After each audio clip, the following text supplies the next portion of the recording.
The island's awake now. It's dangerous. Welcome to Widow's Bay.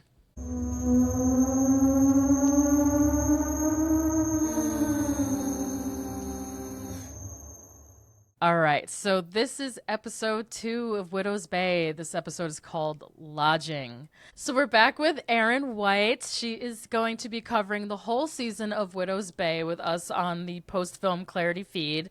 If you're listening to this on Apple, I'm doing these episodes in video. I would love you to see my hair and makeup and my pretty dresses. So check us out on Spotify and on YouTube, where our episodes are also closed captioned painstakingly by me. So just format update. From here on out, these are going to be mostly video episodes on the post-film Clarity feed. So just wanted to make that note to all of our Apple listeners. You're not on video. I don't know why or when it will stop. So you're missing out. But anyway, if you can see our beautiful faces, I'm joined by Erin. Hello. What did you think of this episode, Erin? Like, just right off the bat. I loved it. Yeah. I loved it. Yes. Yeah. It had a slow start, but it was great. Yeah. Scary. This one really upped the horror factor of Widow's Bay for me. So this episode mostly takes place at the local hotel / Airbnb situation in Widow's Bay. The townspeople basically are sick of Tom not believing them and all of their local lore and their spooky stories. So they challenge Mayor Tom. So Mayor Loftus wants to prove a point to the townspeople by spending the night in their historic and also super haunted inn / bread and breakfast.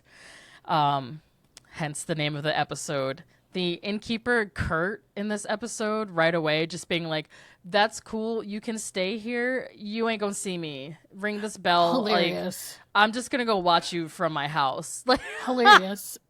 And Tom was like, wait, what? Yeah, I don't need to be here. That should have been your red flag, right? Yeah. That part. He's like, oh, I don't want to.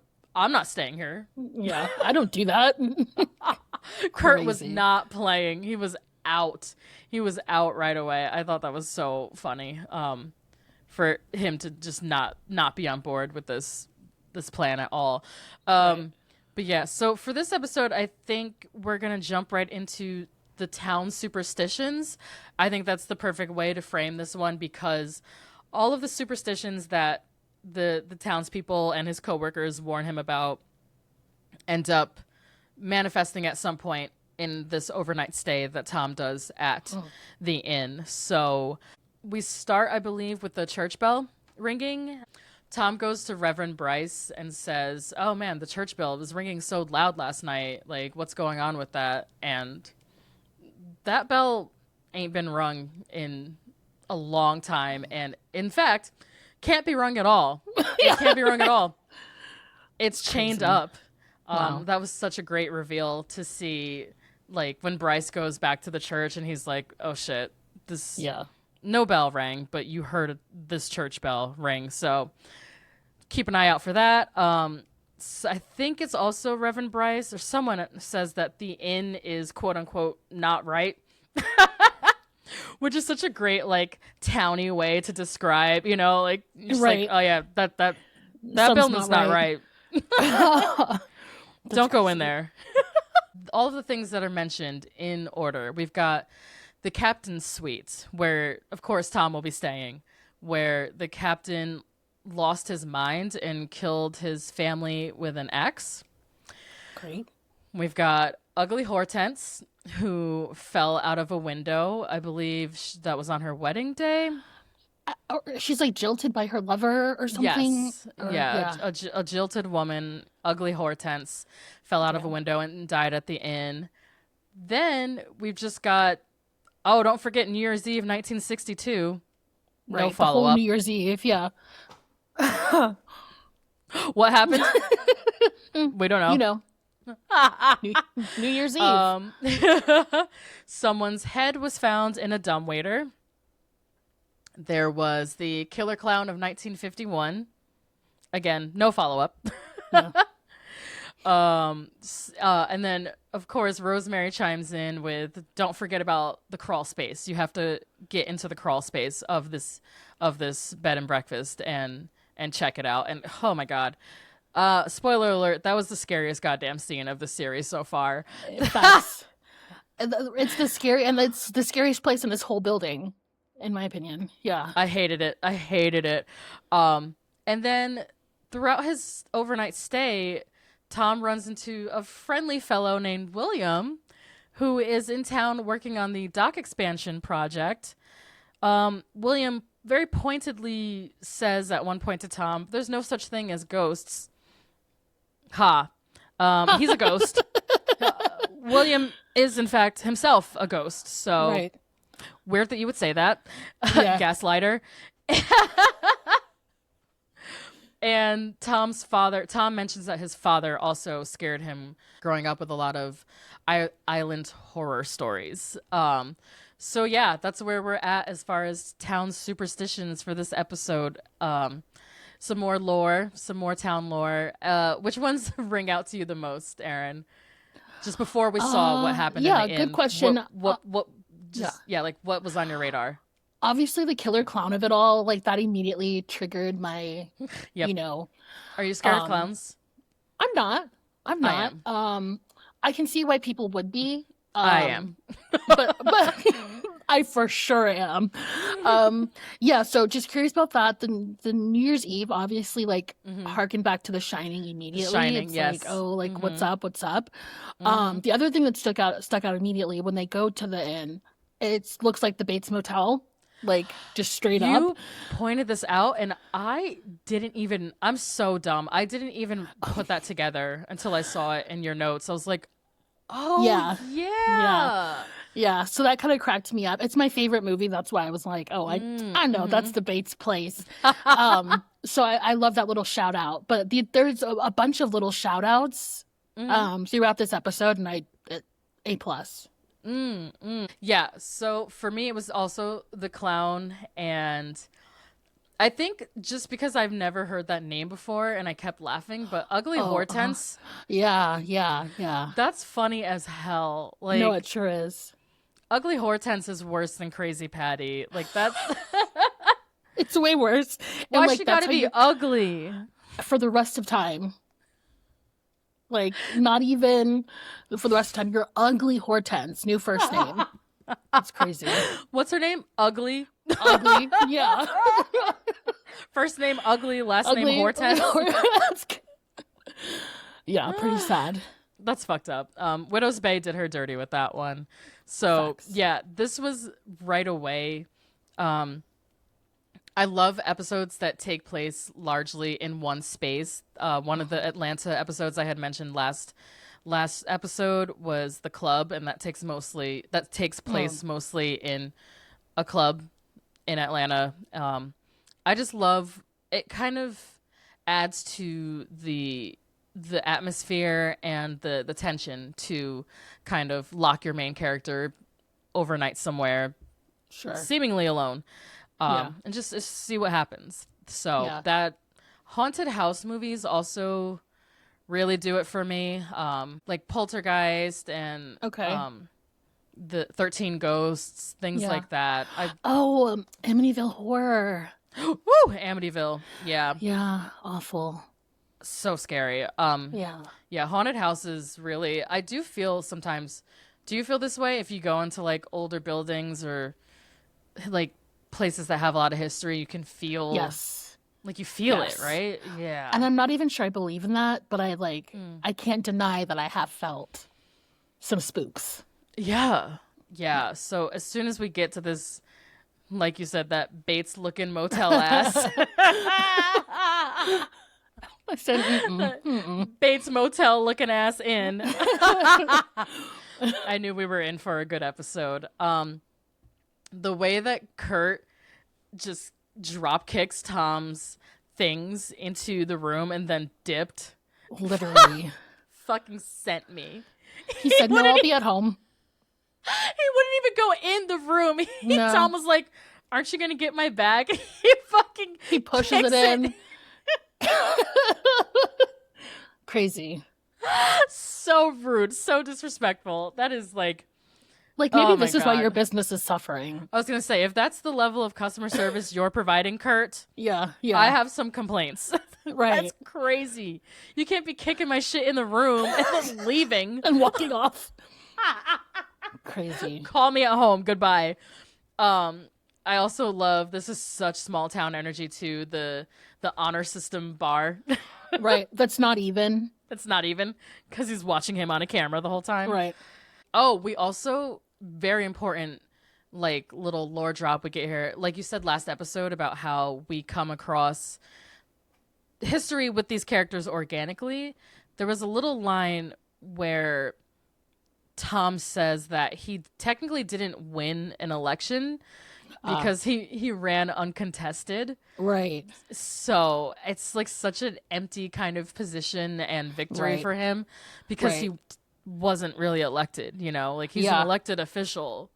Yeah. But nobody ran against him. And he's still not good enough for it, which is funny. Like, yikes, I'm the only candidate and I'm not good enough.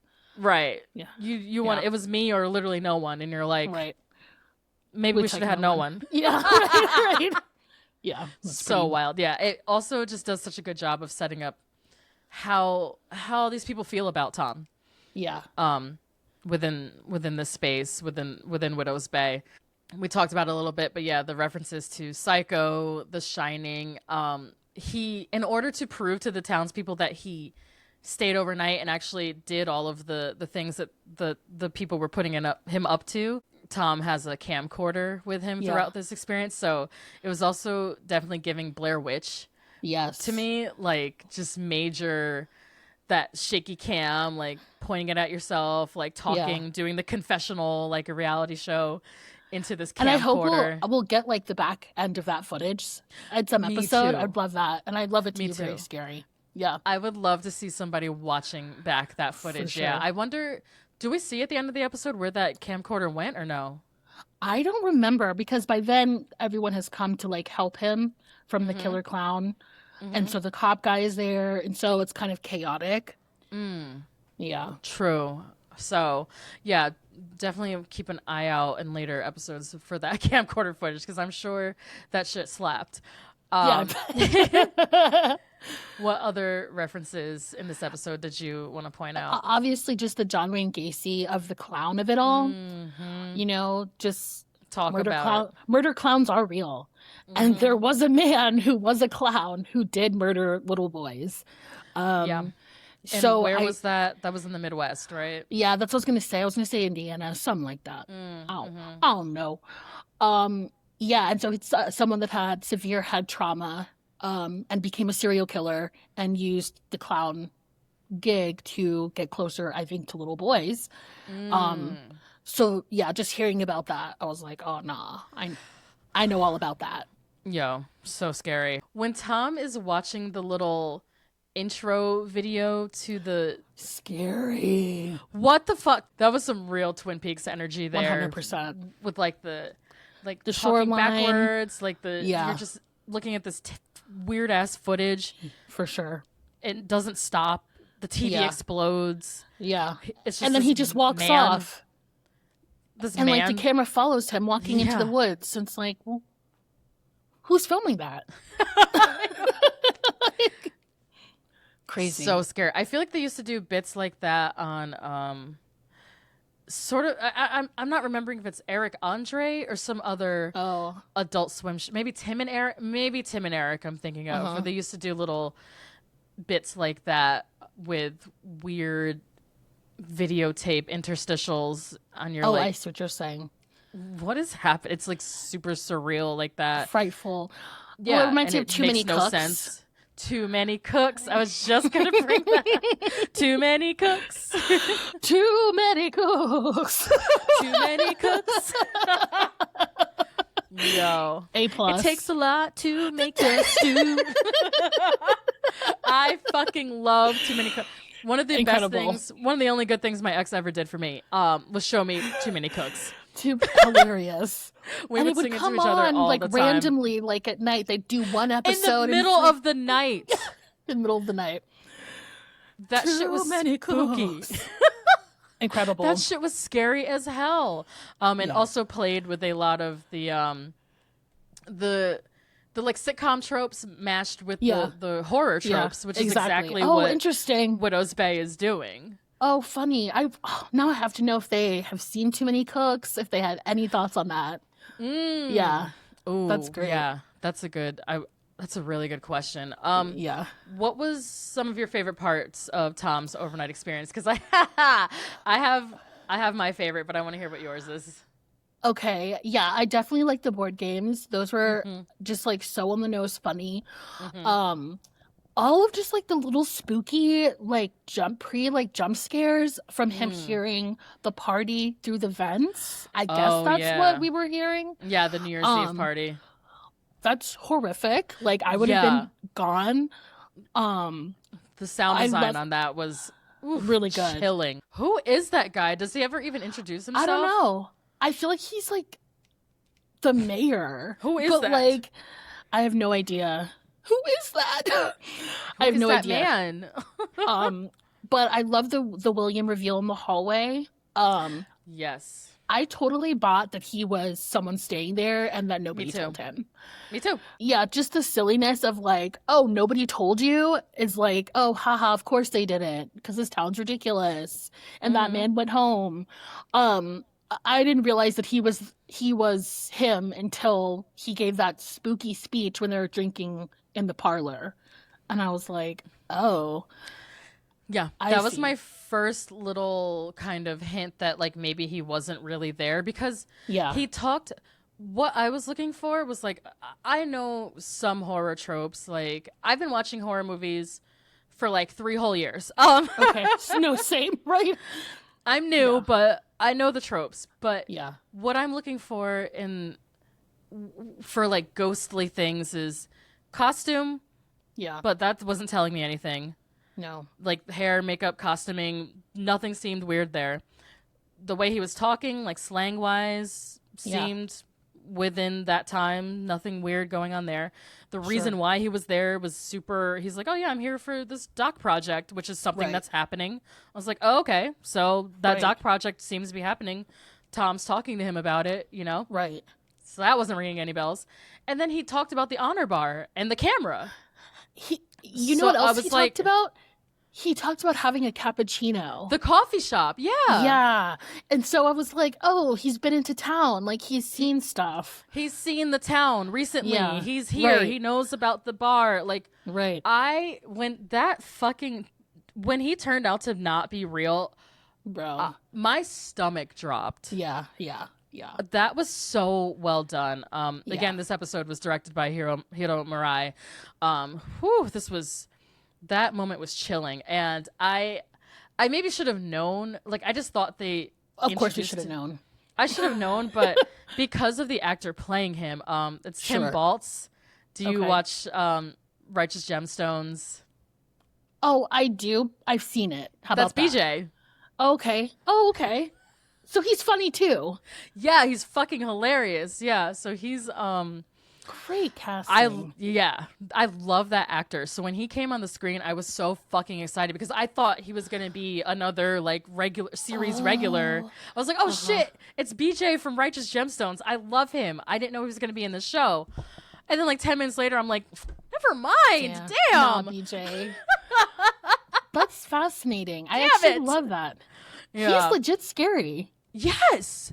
Yeah. So you talked a little bit about the board games. This is where I did like a full like pause, like zoom in, like trying to see all these titles. I couldn't see any of the book titles, but I just want to shout out to the props department on this one. These board games are so fucking funny. This is where the show is really striking that horror and comedy tone so well. Oh, excuse you. Hello? Ma'am, sir. Anyway, so some of the board games were Daddy's Home. She shouldn't have said that. Crazy. Teeth. And Run. Run. Yeah, great. Great. And Teeth, of course, has the actual set of pliers. These huge old rusty pliers. Nothing else. Nothing. Right. And that's the game. Teeth. Crazy. Teeth. Got some? That's the game.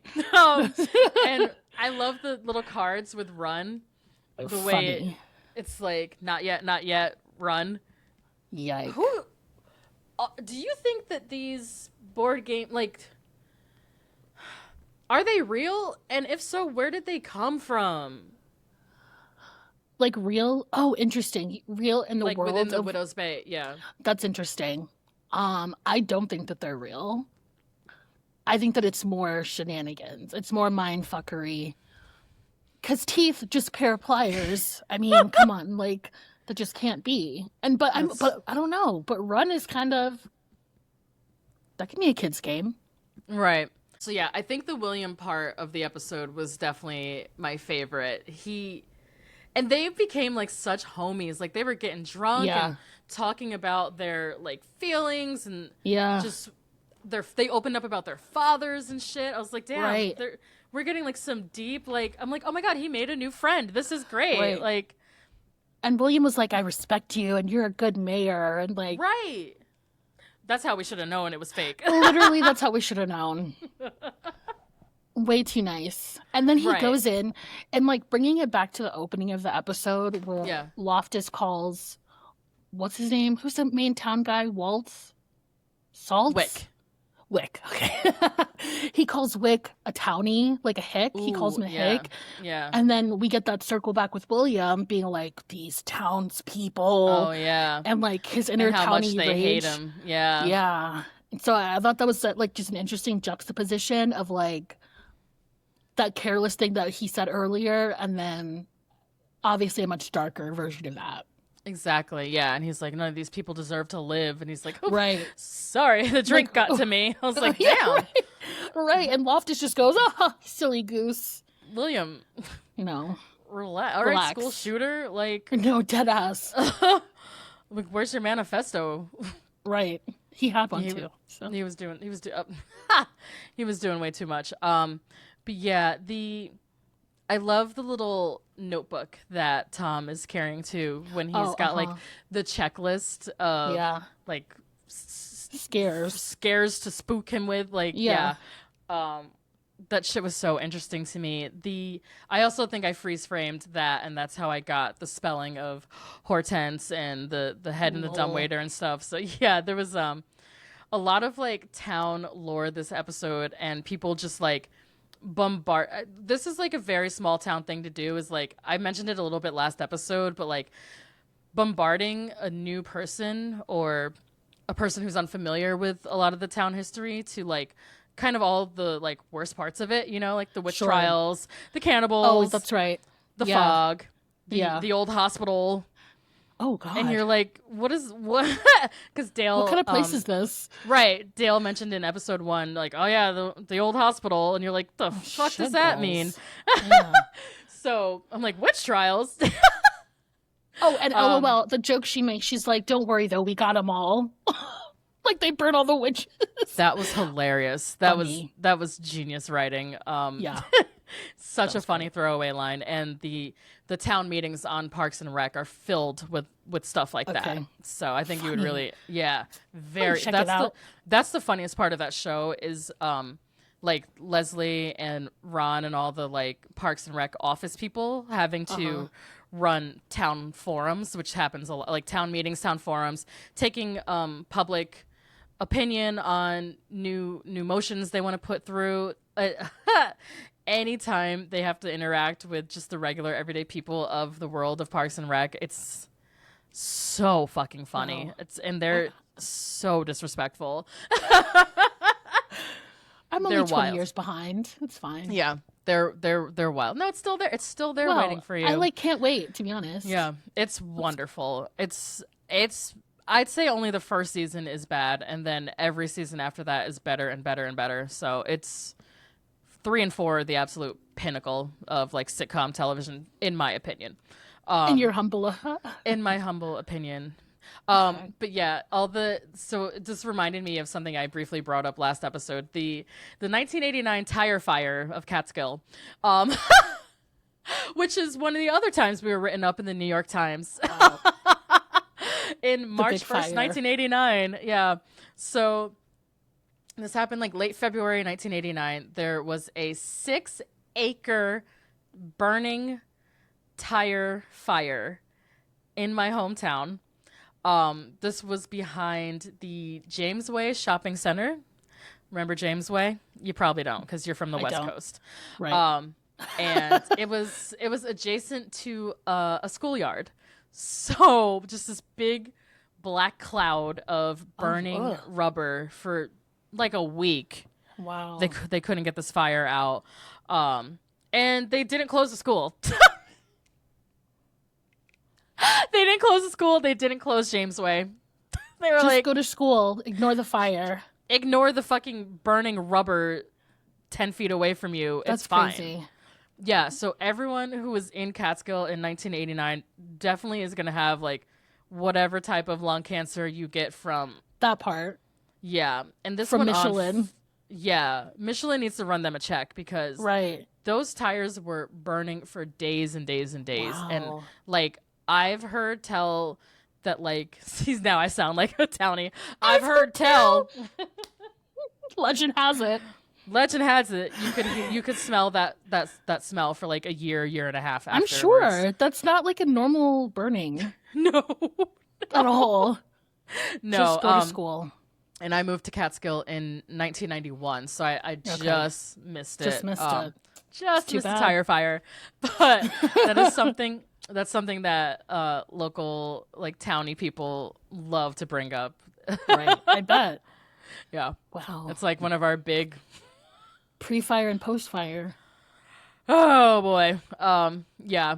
Do you have any, well, you're not from a small town, but do you have any like local kind of things like that you remember from like telling people from out of town, like, oh, you got to see this thing?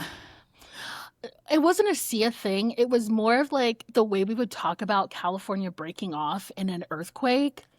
And like when I moved to Orange County, I lived on the San Andreas fault line. I was going to say the fault line. Yes. You were on the San Andreas fault? I sure was for many years. And it's totally fine. Like, it's totally fine. But, like, the way we would talk... That's so fucking West Coast of you. But I think it's fine. It really was. It really... No, it's not. I swear. It was... But that's, like, how normalized it was. But we would always talk about, like, when the next big one is coming. Yeah. And so... And then they'd talk about the 90s big one. And we're going to break off into the ocean. And, you know, weird shit like that. Yeah. That's cute. I love break that. Off into the ocean is wild. Like...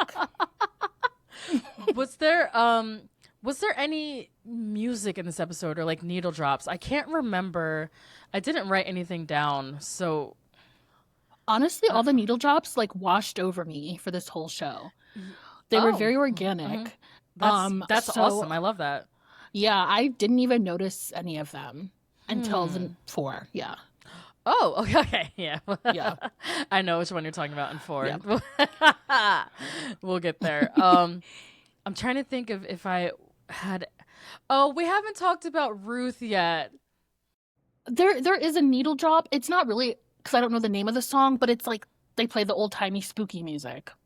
You know, that like... yes. Mm-hmm. Yeah. And so when you first go to the end, you hear the spooky music and it's like, oh, nah. Oh, yeah. There is some...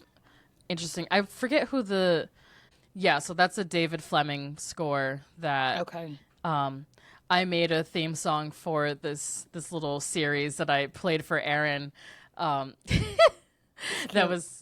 you. That's based off of David Fleming's Widow's Bay music, based off of the score of this series. So at the beginning of every episode, the music that you're hearing, I made that. I literally thought it was from the show. Yeah, thank you. It's really great. Thank you. I made that with 3 sounds, like free sounds on like a little editing website. I forget what they're called. I think it's like the horn, the theremin, and women singing. And I just made a little 7-second music clip out of it. It's great. Um, Look at your hidden talent. Thank you. I know she's a music producer as well. Yeah, literally. on top of a podcast producer. Wow. Pay me the big bucks. But yeah, David Fleming did the music for this show. He also did the music for The Last of Us and the 2024 Donald Glover Mr. and Mrs. Smith series. So, and Superman. The newest Superman that came out. He did the music for that as well. So, yeah, I think he's doing a great job so far. I really like... Oh, not Hillbilly Elegy. Ooh. Definitely not that. That's not his fault. That's not his fault. But he also does the Blue Planet music too. It was just a check. It was just a check. He didn't know. He's like, I just did the music. Don't ask me nothing about no JD Vance. Yuck. Yuck. Yeah, let me see. I want to see if this episode was also written by Katie Dippold. She wrote all 10. Okay, wow. Yeah, okay, cool. Wow. So she wrote all of these. What was I going to say about Katie Dippold? Oh, there was an article she talked about growing up in New Jersey and how Widow's Bay is inspired by her knowledge of the Jersey Shore. Oh, interesting. Yeah, which also makes sense. Yeah. I wonder if there's some indigenous spooks up there, you know? For sure. Yeah. Absolutely. I think so, yes. Wow. I definitely do. But she said there used to be a haunted house on the boardwalk in Long Branch, New Jersey, but it was a huge inspiration because she wanted to capture the feeling of being somewhere tense and terrifying, but then you also laugh at the end. Yeah. And then, the waterfront location and all of that. Yeah, so she's 46. That's what I thought. So she's not that much older than me. Okay.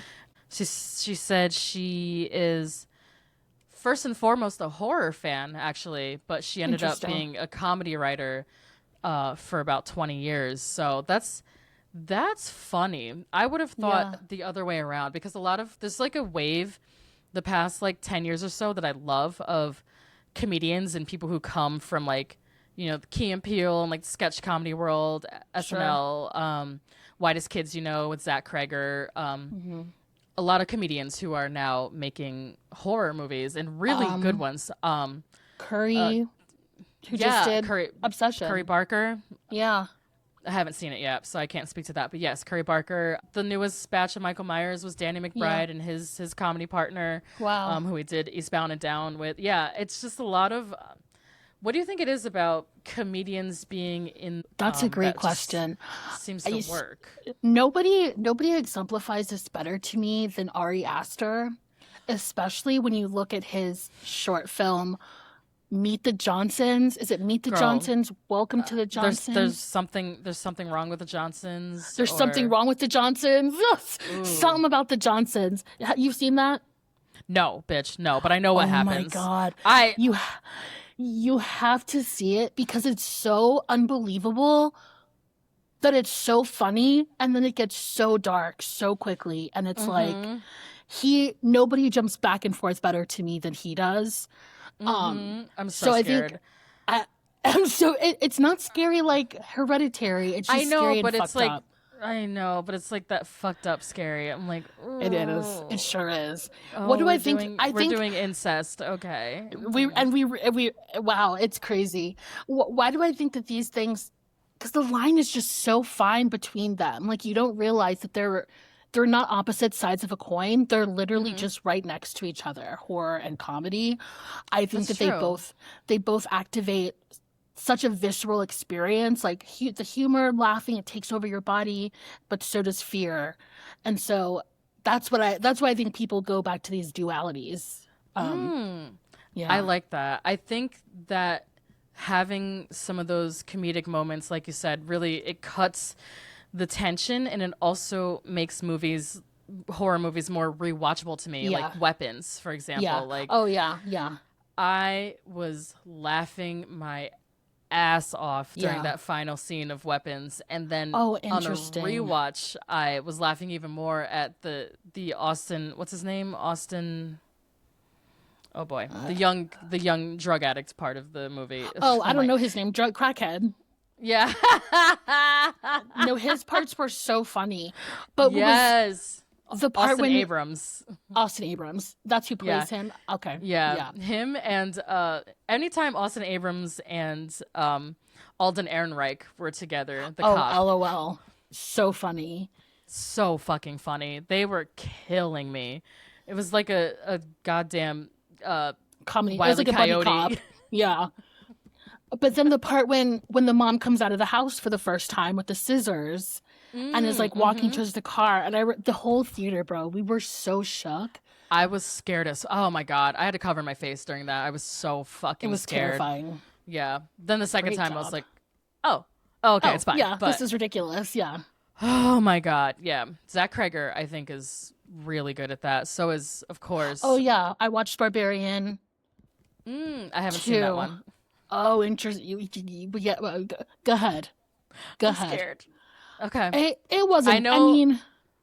Speaking of crawl spaces, I know there's Yeah, I know there's some spooky shit happening in the basement / crawl space. Yeah. Of that there movie. is. There sure is. Oh god. Oh boy. There's some folks in there, we'll say. Oh boy. And there were folks in this crawl space. Yes, there sure was. Take me through the moment of watching this for the first time. Hilarious, and getting amazing. to that scene. Okay, so yeah, when we finally get into that scene, when William is like, okay, go ahead, go finish your checklist. Didn't think anything weird. I said, okay. Yeah. We see Loftus, gets ready to go. He walks down the stairs. I'm scared, because why are you going into a crawl space? Right. Period. But Could the never moment... be me. It's funny, because it goes from scary to funny to scary to me. Once he crawls in, you're scared. When you see Williams comes back, and you just see, like, the bottom half... And he does that, like, weird crouch down. And he's like, need some help, buddy? And then Loftus is like, oh, no, I'm coming out. Don't come in. I'm coming out. And then, like, that part cracked me up.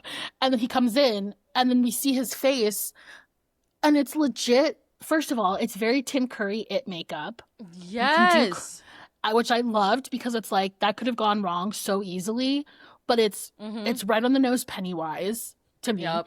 So that was legitimately scary. He's crawling mad fast, legitimately scary. That's what got me. He was like the way the camera was set up, and it's like from Tom's perspective, and you're just watching this clown like fast fucking crawling at your face. Like Erin, I screamed. I hated that. I just kept saying like, because I didn't expect it for some reason. It really caught me off guard.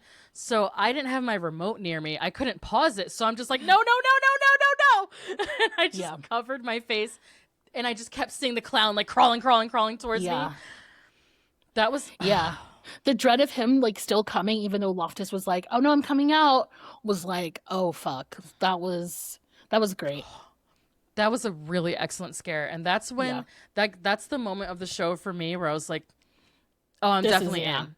This is fucking... Me too. Because I wasn't... The first episode was a great pilot, and it was like a great setup and world building, but I wasn't scared at all. So I was like, is the show going to be like that kind of like, ooh, it's scary, but it's like not. For sure. But no, this shit was legitimately frightening and really stuck with me. I needed like... And I watched it late at night, of course, by myself. I didn't know. So... Yeah. I needed like a 4-day cool down after that one. I was like, I don't know. This show might be too scary for me to watch.